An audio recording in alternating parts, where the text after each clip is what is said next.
Pak Ustadz, apa hukumnya seorang yang ketagihan dengan selfie? Soalnya zaman now kayaknya nggak afdal kalau setiap momen nggak difoto. Ambil foto dari depan sekali, dari samping sekali, ambil foto sekali, ambil foto luar dari atas sekali, share. Sampaikan ke seluruh alam semesta, begini orang di Sukabumi memperingati Maulid Nabi. Begini orang di pesantren Az-Zainiyah memuliakan ulama. Untuk syiar dakwah, oke. Jadi Facebook, Twitter, BBM, WhatsApp itu untuk syiar dakwah sebagai alat propaganda dakwah. Boleh, silakan. Tapi kalau habis waktu gara-gara untuk selfie, setiap hari selfie, sambil masak selfie, sambil makan selfie, habis makan selfie, masuk makan selfie, buang makanan pun selfie. Nah, ini gimana ini? Pose-posenya pula tidak mendidik. Nah, ini tidak betul. Oleh sebab itu ibu-ibu yang ramai-ramai menunjukkan kami baru aja pengajian. Inti pengajian tadi adalah pertama tentang maulid, kedua tentang manaqib, ketiga tentang haul, ketiga tentang 4 milad. Boleh untuk syiar dakwah. Jamaah-jamaah bisa kenal sama saya dari mana? Ya dari Facebook, Twitter, BBM, WhatsApp. Kalau di satu daerah ada orang nggak kenal sama saya, dapat diyakini bahwa di situ tidak ada signal.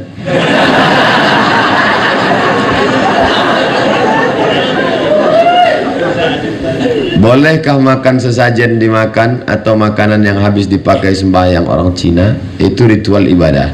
Wala ana a'budu ma'abattum wa la antum a'buduna ma'abud lakum dinukum waliyadin. Kalau dia datang beri kita makanan, dia kasih kita buah, boleh. Karena tidak terkait dengan ritual ibadah.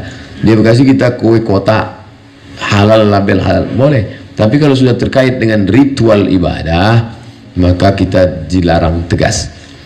Nabi pernah menerima hadiah dari orang kafir? Pernah. Apa hadiahnya? Asal Banha, asal madu. Banha dari provinsi di Mesir. Ada satu provinsi namanya Banha, produksinya madu. Lalu kemudian Nabi diberi minum, diminum Nabi madu sampai habis. Itu dalil kalau mereka kasih makanan boleh, tapi madu halal. Ada madu yang haram, ibu-ibu paling tak suka itu.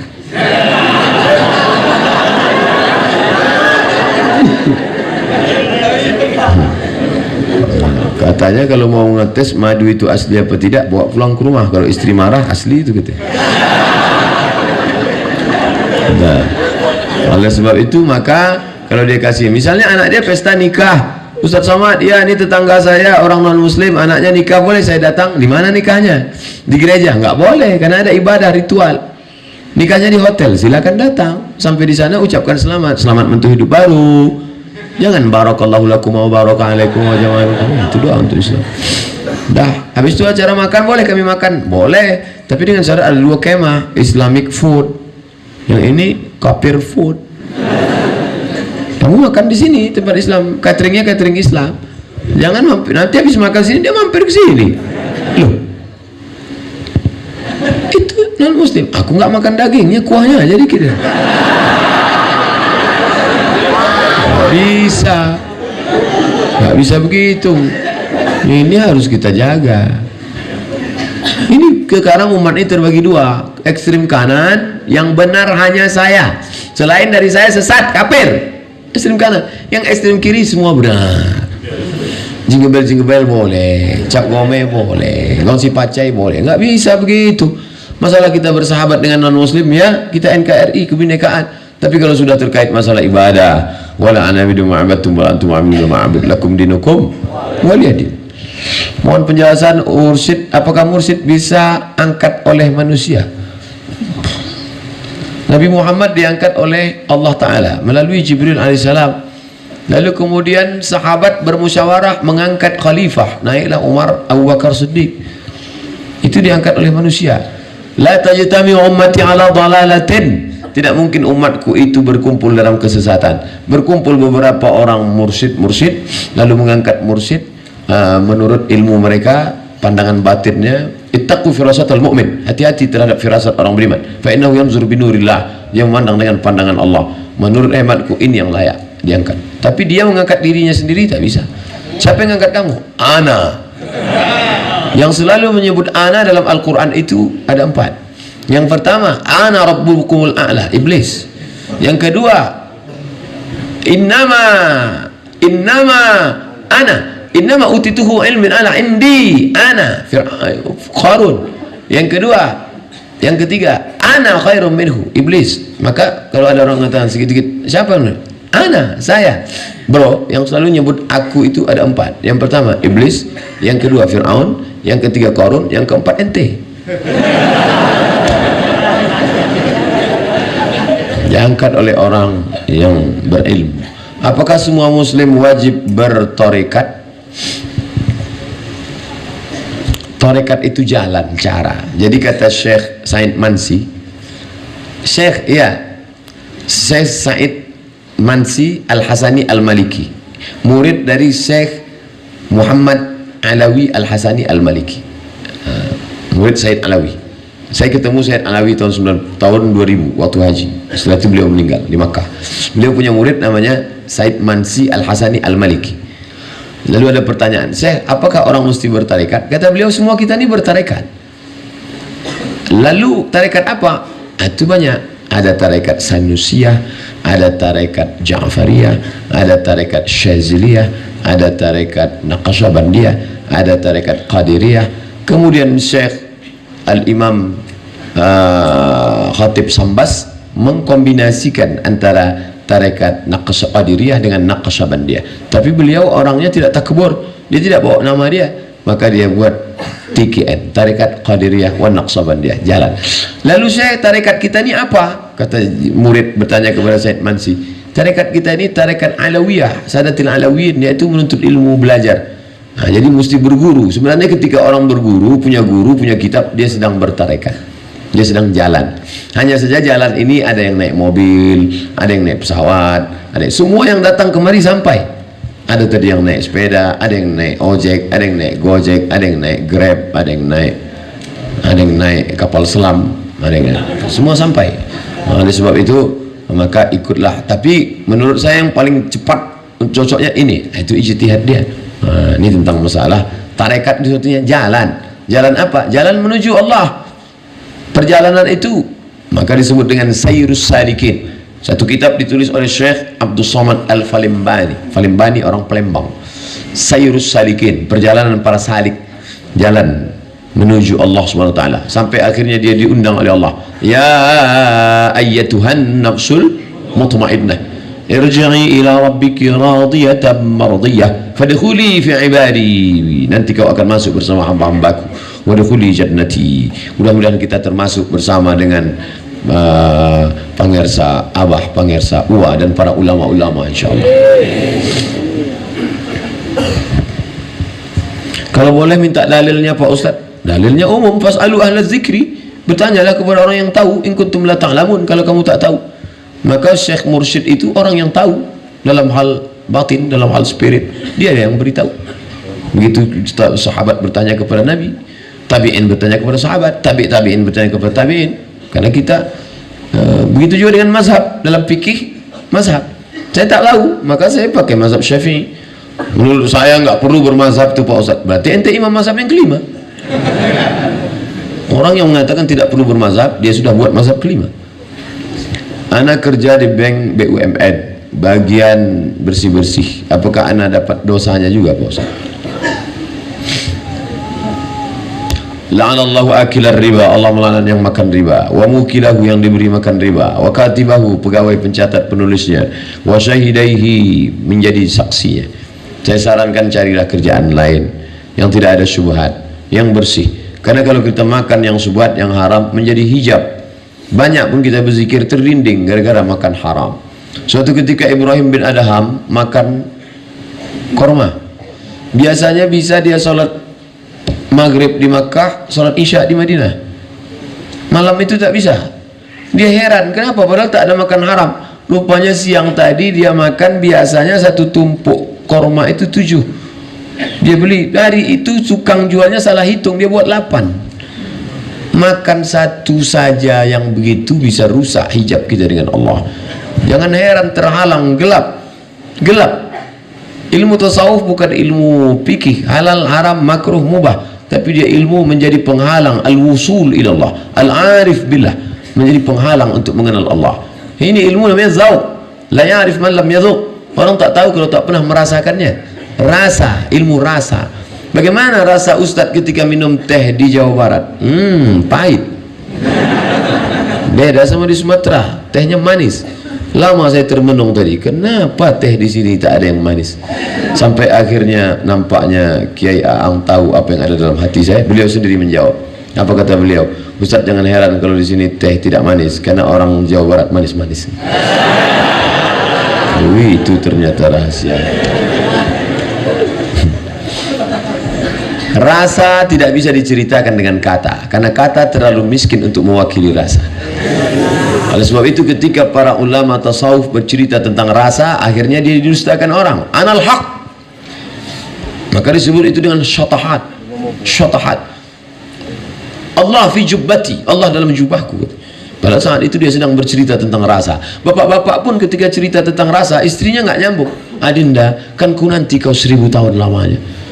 Kata istrinya, abang bilang 1000 tahun, 50 aja udah batu. Karena rasa tidak bisa diwakili dengan, maka ungkapkanlah dengan la ya'rif man lam yadhuq. Oleh sebab itu, rasakan bagaimana makan nikmat, rasakan manisnya zikir. Tadi Kiai mengatakan bersenda gurau dengan Allah dalam hati orang beriman. Qalbul mu'min baina asabi ar-rahman. Hati orang beriman antara jari jemari Allah Subhanahu wa taala. Di dalam hati itu juga benci, dalam hati itu juga cinta, dalam hati itu juga marah, dalam hati itu juga bersemayam ma'rifatullah. Oleh sebab itu kita mau hati ini bersih, jangan sampai kena makanan riba, makan haram tadi. Kalla bal rana ala qulubihim. Ada satu titik dalam hati mereka, satu titik menodai hati mereka. Kalau kita beli kuali wajan putih dari aluminium, silver, yang pertama kali hitam adalah hatinya. Ketika kita letakkan mau masak dodol, yang pertama kali hitam adalah bagian tengahnya. Setelah lama-lama hitam-hitam, ujung-ujungnya telinganya pun hitam. Begitu juga kalau orang banyak makan haram subuhat ini, terus akhirnya hitam. Kalaupun dia punya jamaah, kalaupun dimuliakan orang, sebenarnya istidraj, sedang dimainkan oleh setan. Dipanjangkan umur, diberikan kuasa, diberikan jamaah banyak. Maka saya kalau sudah ketemu jamaah dalam hati saya, ini nikmat atau istidraj ini? Tadi keluar dari masjid, salam tadi, dalam hati saya bilang, ini nikmat atau istidraj? Jangan-jangan aku sedang dimainkan Allah dengan suatu yang aku sangka nikmat padahal istidraj. Senantiasa muhasabah diri. Sanastadrijuhum min haitsu la ya'lamun. Kami permainkan mereka dengan istidraj. Kami panjangkan umurnya, kami berikan harta banyak, kami buat dia masyhur, padahal kami sedang mempermainkan dia. Na'udzubillah. Senantiasa muhasabah diri, senantiasa. Kalau kau sedang bersalaman dengan orang, tanganmu dicium orang, jangan pernah kau merasa kau lebih mulia. Orang yang mencium itulah lebih mulia, karena dia sedang mengamalkan sunnah Nabi, karena dia sedang memuliakan ulama. Adapun engkau belum tentu lebih mulia daripada dia. Ketika dalam hatimu ada terbersit bahwa kau lebih mulia, la yadkhulul jannah, tak masuk surga. Man kana fi qalbihi, siapa yang dalam hatinya mithqala habatin min khardalin min kibrin, ada sombong sebesar biji sawi. Bagaimana kita dalam memilih teman? Saya punya banyak teman yang suka mabuk-mabukan. Mereka tak pernah menawari atau mengajak saya untuk minum alkohol, karena mereka tahu saya tak suka. Bagaimana Pak Ustaz? Apakah pertemanan saya itu? Maka bertemanlah dengan orang baik-baik. Mujalasatus salihin, tombo ati ono 5 perkara ne. Yang kelima, mujalasatus salihin, duduk dengan orang saleh. Duduk dengan tukang las, mungkin kita tidak kena apinya, tapi bau kita paling tidak bau karbit. Duduk dengan tukang minyak wangi, paling tidak kena. Kami dulu waktu kuliah di Mesir, setiap mau pergi ke masjid, mampir ke tempat tukang minyak wangi. Enggak 3 toko, lah mampir, dapat minyaknya. Haji. Halal. Kalau masuk kita ke tempat tukang ikan, ikannya tak dapat, bau ikannya dapat. Oleh sebab itu jangan sampai saya mau ngajak mereka, Pak Ustaz, apakah kau kuat? Kalau kau kuat, oke, lanjutkan. Kalau tidak, jangan sampai engkau seperti tukang pancing dari ikan. Kau sangka kau akan mancing dia, ternyata ikan paus, kau dimakannya. Hati-hati. Apa hukumnya memelihara anjing, Pak Ustaz? Maniqtana kalban, siapa yang memelihara anjing? Bukan anjing untuk berburu rusa, untuk makan, bukan pula anjing untuk menjaga kebun tanaman takut diambil babi, hanya untuk hobi melihara, dikurangi 1 hari amalnya sebesar bukit Uhud. Bukit Uhud itu panjangnya 7 kilometer. Bukit Uhud memerah dia kalau petang disinari matahari. Tegak di atas bukit Jabal Rumat, tempat pemanah, lihatlah Bukit Uhud. Satu hari amalmu dikurangi 7 kilometer, sementara amalmu sebesar bisul. Berarti kau setiap hari min. Apakah benar jika kita melihara anjing setiap hari kita akan dikurangi? Betul. Ada satu lagi, kenapa setiap membaca dari waktu duha pakai takbir? La ilaha illallah wallahu akbar, bismillahirrahmanirrahim, wadduha. Karena ketika itu lama wahyu tidak turun. Sampai-sampai Ummu Jamil istri Abu Lahab mengejek, wadda'aka syaitan. Muhammad, setanmu sudah meninggalkan engkau. Dijawab Allah, ma wadda'aka rabbuka wa ma qala. Allah tidak meninggalkanmu. Bertakbir Nabi ketika turun surat Ad-Duha. Allahu Akbar. Nabi senang turun surat Ad-Duha. Jibril, kenapa lama betul engkau turun? Sampai aku diejek istri Abu Lahab. Aku lama turun karena ada bangkai anak anjing di bawah tempat tidur. Sampai akhirnya Khawlah mengambil dengan batang sapu. Bangkai anak anjing saja Jibril tak mau turun, apalagi anjing herder 2 ekor. Apakah malaikat itu takut sama anjing? Malaikat tidak takut sama anjing, tapi malaikat tidak mau satu majelis dengan najis. Malaikat besar, uli ajni'atin, punya sayap, masna 2 sayap, wasulasa 3 sayap, warubah 4 sayap. Anjing kecil, disentilnya aja pingsan anjing. Baru dia berteriak aja mati itu anjing. Semoga sehat selalu Pak Ustaz. Amin. Kami mencintaimu. I love you too.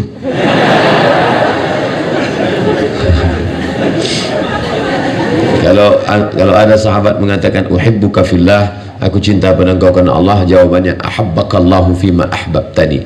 Allah mencintaimu sebagaimana cintamu padaku, sesama laki-laki, jangan sama bini orang. Ngirim WA ke istri orang, uhibbuka fillah. Datang suaminya, maksud Allah. Bagaimana cara ingin mendapatkan berkah terbebas dari hutang menurut syariat Islam? Jangan ngutang. Dulu ketika gaji guru 1,5 juta, dia khusyuk mengajar di kelas. Gajinya 1,5 juta, dia khusyuk mengajar di kelas. Kenapa? Karena dia hidup zuhud dan tawadhu. Dia isi motornya bensin 5.000, dia bisa ngajar 3 hari. Khusyuk di kelas. Tapi setelah naik sertifikasi guru, maka guru bisa tidak khusyuk. Kenapa? Simbiotis mutualisme. Ada uang, ada barang. Mulai dia kredit Avanza. Akhirnya pikirannya kacau, tidak fokus.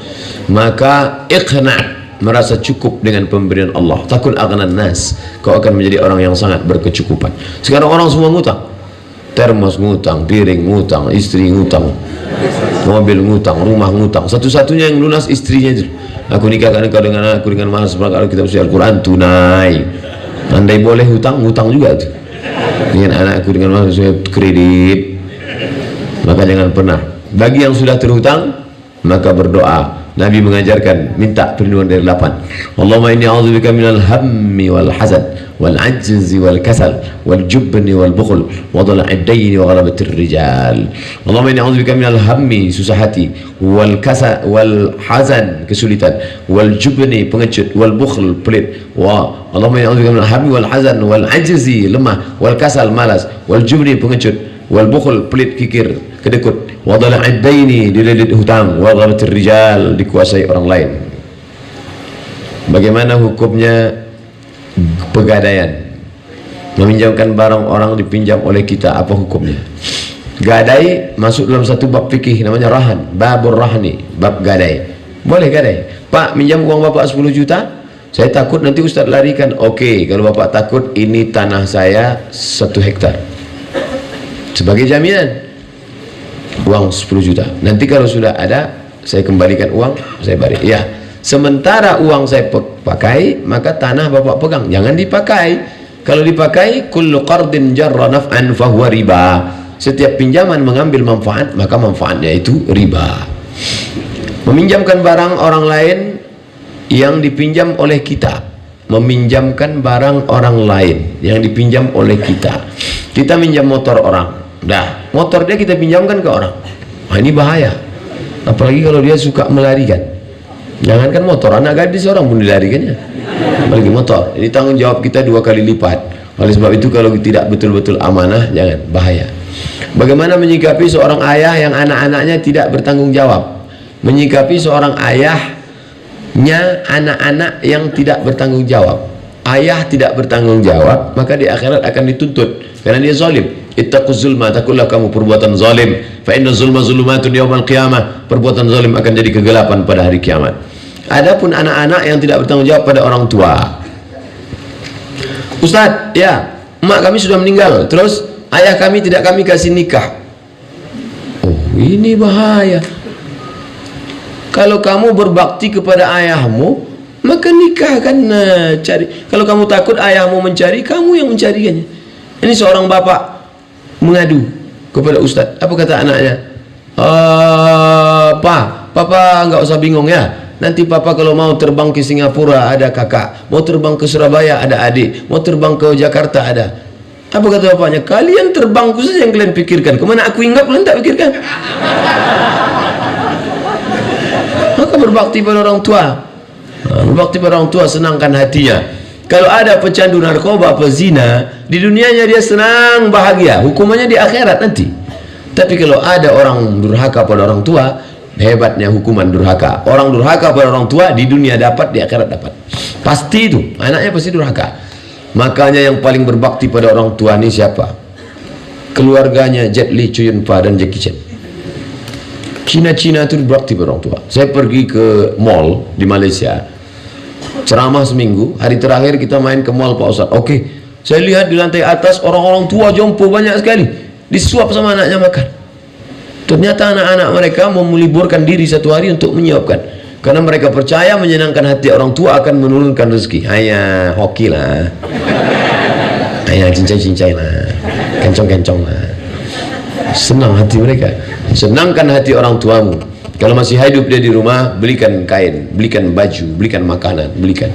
Senangkan hatinya. Banyak orang menganggap, orang tua kan nggak perlu baju baru. Justru makin tua dia makin ingin baju baru. Orang tua saya ini udah nggak terkontrol lagi Pak Ustaz. Kami belikan baju, dia pakai baju sobek. Dia ngomong ke tetangga, lihatlah teganya anakku. Kami berikan makanan, dia ngomong ke tetangga, anakku nggak ngasih makan. Sabar, karena dia sudah sampai ila ayyurda ila adzaril umur, usia hina. Tak lagi bisa membedakan mana makanan, mana kotoran. Dia sudah pikun, mukhtalid. Oleh sebab itu jaga dia. Bagaimana menghadapi orang tua ni Pak Ustaz? 3 jurus. Diam. Lagi diam. Lagi diam. Orang tua seperti Quran buruk. Dibaca, tak terbaca, dibuang berdosa. Orang tua seperti Quran buruk. Dibaca, tak terbaca, dibuang berdosa. Lalu gimana? Biarkan aja sampai hilang sendiri. Jangan sampai kau durhaka pada orang tua. Ustaz enak aja ngomong. Memangnya Ustaz nggak punya orang tua? Orang tua saya ada. Umurnya 70 tahun. Mak saya. Dia tak pernah manggil saya Ustaz. Mat. Senangkan hatinya. Kita tak pernah tua di depan orang tua. Kita walaupun sudah 40 tahun umur saya, di hadapan orang tua itu tetap anak yang baru pandai berjalan, yang sedang lucu-lucunya dulu. Maka jangan pernah kita menceramai orang tua kita. Jangan mentang-mentang udah ngaji, mentang-mentang udah ustaz panggil orang tua, papa, mama sini, assalamualaikum warahmatullahi wabarakatuh. Jangan. Jika ada seorang mu'alaf yang kelaparan di suatu kampung hingga merasa putus asa, mencoba kembali lagi pada keyakinan, tanggung jawab siapa? Tanggung jawab kita. Makanya setelah kita Islamkan dia, bukan sekedar kasih kain sarung, kasih mukena, buatkan mu'alaf center. Di Pekanbaru kita buat mu'alaf center, ada pengajiannya, ada buka bersama, diberi buku, diberi kajian. Ada absennya. Dia, si Anu kemana posisinya sekarang? Masih Islam atau sudah murtad? Si Anu gimana? Ini. Kalau tidak, ini tanggung jawab kita semua bersama. Jangan sampai setelah itu dia hilang, tiba-tiba dia kembali ke agama yang lama. Na'udzubillah. Ayyadiyallahu bika rajulan wahidan khairum min humurin na'am. Satu orang dapat hidayah karenamu lebih baik daripada seekor unta yang merah, kendaraan termahal zaman Nabi. Satu orang dapat hidayahmu. Ini dulu negeri bukan mayoritas orang santri, tapi mayoritas orang-orang tidak baik. Kemudian berapa orang dapat hidayah karena Kiai Haji Zainul Abidin Bazul Ashab tiba-tiba menjadi negeri santri. Maka ini menjadi pelajaran penting buat kita santri-santri. Tanamkan keyakinan, baca biografi Tuan Guru, baca biografi Pangersa baca biografinya, bawa, tenang. Itulah gunanya kita baca. Kadang kita lupa, makanya baca manaqib, baca manaqib, baca manaqib. Untuk apa? Membangkitkan semangat kita lagi bahwa oh ternyata dia dulu kemari Ini pesantren langsung besar begini atau gimana? Dulu hanya bangunan kecil Pak Ustaz, kemudian berkembang menjadi 8 hektar, akan ada perluasan tanah. Dari mana nih dapat bangunan mewah, megah, besar, cantik seperti ini? Dari mana? Perjuangan panjang. Maka ini semua harus kita jadikan sebagai cambuk dalam diri kita. Bagaimana hukumnya seorang murid mencium tangan guru mursyidnya, sedangkan mereka bukan mahram? Begitu pula dengan sesama rekan. Tadi beberapa jamaah bersalaman dengan saya, dia kasih kain, hail namanya, pembatas.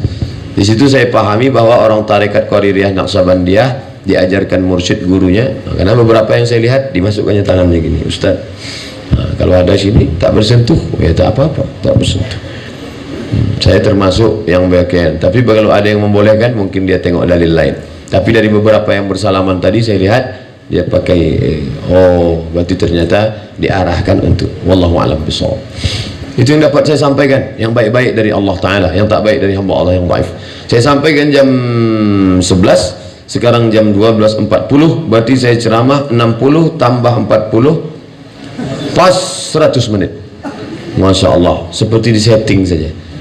Kedatangan saya, orang-orang yang saya temui pas ulang tahun yang ke-37, buku saya juga 37 masalah populer.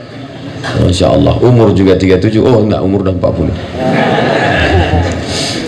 Mudah-mudahan semua yang kita lakukan ini menjadi amal saleh.